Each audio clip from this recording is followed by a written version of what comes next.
आज सकाळी नाश्त्याला काय करायचं हेच सुचत नव्हतं. रोज पोहे उपमा शिरा खाऊन बोर झाले होते. म्हटलं आज काहीतरी वेगळं करूया. दरवेळेस दुधी भोपळ्याची भाजी केली की घरात ती कोणालाच खायची नसते. आज म्हटलं चला दुधी भोपळ्याचे खमंग असे पराठे करूयात. एकदम खमंग खुसखुशीत असे पराठे होतात. त्याचबरोबर दुधी भोपळ्याचे पराठे एकदम परफेक्ट कसे होतील यासाठी काही टिप्स आहेत माझ्याकडे, ज्या मी तुम्हाला पुढे जाऊन सांगणारच आहे. तर त्यासाठी मी इथे दुधी भोपळा घेतलेला आहे. तो स्वच्छ धुवून घ्यायचा, त्यानंतर तो कोरडा करून घ्यायचा, त्यानंतर त्याच्या सगळ्या साली काढून घ्यायच्या आहेत. साली काढून झालं की मग काय करायचं आहे, ग्रेटरच्या साहाय्याने आपल्याला हे ग्रेट करून घ्यायचं आहे. तुमच्याकडे बारीक किसणी असेल तर तुम्ही त्याने सुद्धा किसू शकता, पण त्याने फार वेळ जातो. त्यामुळे मी माझ्याकडे ही जी मोठी किसणी होती त्या किसणीने हा सगळा भोपळा किसून घेतलेला आहे. बऱ्याचदा काय होतं, भोपळ्यामध्ये पाण्याचं प्रमाण खूप जास्त असतं, त्यामुळे पराठा व्यवस्थित लाटला जात नाही किंवा लाटताना पराठा खाली चिकटला जातो. तर काय करायचं आहे, हा जो किसलेला भोपळा होता तो पिळून घ्यायचा आहे, त्याचं सगळं पाणी काढून घ्यायचं. एकदम कोरडा असा हा भोपळाचं किस करून घ्यायचा आहे. जितकं जास्त पाणी तुम्ही काढाल तितके खमंग आणि कुरकुरीत असे हे पराठे तयार होतात. तर इथे मी सगळं पाणी ह्याचं पिळून घेतलेलं आहे. हे जे पाणी उरलेलं आहे ते फेकून न देता आपण कणिक मळण्यासाठी इथे यूज करणार आहोत. तर त्यासाठी मी इथे गव्हाचं पीठ घेतलं होतं. आता हे पराठे एकदम खमंग आणि खुसखुशीत व्हावे यासाठी याच्यामध्ये मी 1.5 चमचा बारीक रवा घातलेला आहे. त्याचबरोबर 1 चमचा भरून इथे बेसन पीठ घातलेलं आहे. चवीनुसार मीठ घातलं, त्यानंतर त्याच्यामध्ये अर्धा पळी तेल घालायचं. व्यवस्थित हे सगळं मिश्रण एकजीव करून घ्यायचं. त्यानंतर जे दुधी भोपळ्याचं पाणी निघलं होतं ते पाणी आता आपल्याला याच्यामध्ये यूज करायचं आहे. दुधी भोपळ्यामध्ये खूप सारे असे पोषक तत्त्व असतात, त्यामुळे आपल्याला हे पाणी फेकून न देता कणिक मळण्यासाठी यूज करायचे. त्यानंतर आपल्याला जसं लागेल तसं आपण साधं पाणी यामध्ये घालून याचं आपल्याला एकदम सॉफ्ट असं कणिक मळून घ्यायचं आहे. अगदी आपण चपातीसाठी जसं मळतो त्याप्रमाणे.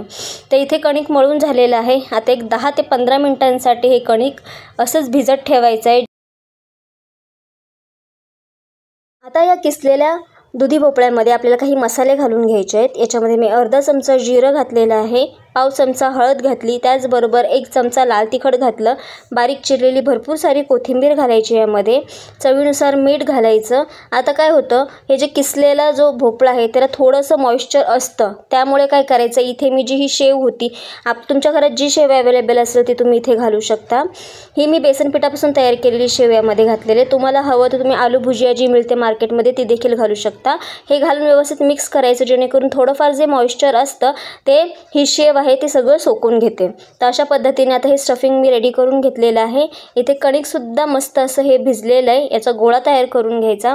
पोळपाटावरती थोडंसं सुक्कं कणिक लावून घ्यायचं आणि अशा पद्धतीने आपल्याला हे लाटून घ्यायचं आहे. आता काय करायचं, याच्या मधोमध आपल्याला हे जे आपण दुधी भोपळ्याचं स्टफिंग तयार केलं होतं ते घालून घ्यायचं आहे. आपण घडीची पोळी जशी करतो अगदी त्याप्रमाणे आपल्याला हे फोल्ड करून घ्यायचं आहे. तर अशा पद्धतीने फोल्ड केलं की या साईडला सुद्धा थोडंसं हे मिश्रण आपल्याला ठेवून घ्यायचं आहे आणि या साईडला सुद्धा आपल्याला अशाच पद्धतीने फोल्ड करून घ्यायचं आहे. याच्या सगळ्या कडा व्यवस्थित लॉक करून घ्यायच्या आहेत.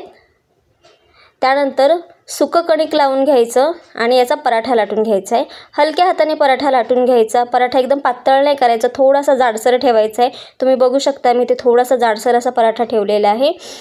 गॅसवरती तवा छान असा गरम करून घ्यायचा, त्याला तेल लावून घ्यायचं सगळीकडून, त्याच्यावरती हा पराठा टाकून घ्यायचा. 1 ते 2 मिनिटांनंतर हा पराठा पलटी करून घ्यायचा आहे. इकडची साईडसुद्धा 1 ते 2 मिनिटांसाठी परतून घ्यायची. त्यानंतर त्याच्यावरती तेल लावून घ्यायचं आहे. तेलाच्या ऐवजी तुम्ही तूप किंवा बटरसुद्धा लावू शकता.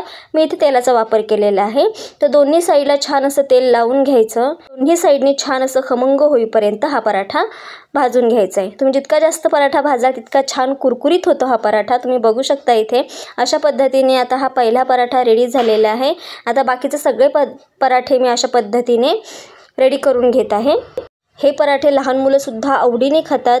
सॉससोबत तुम्ही त्यांना देऊ शकता किंवा दह्यासोबतसुद्धा खूप छान लागतात. तर नक्की ट्राय करून बघा.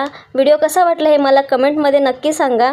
तुम्हाला जर का माझे व्हिडिओ आवडत असतील तर आपल्या चॅनलला सबस्क्राईब करायला मात्र विसरू नका. रोज तुमच्यासाठी नवनवीन रेसिपीज मी या चॅनलवरती रोज अपलोड करत असते. पुन्हा भेटूया. Bye bye.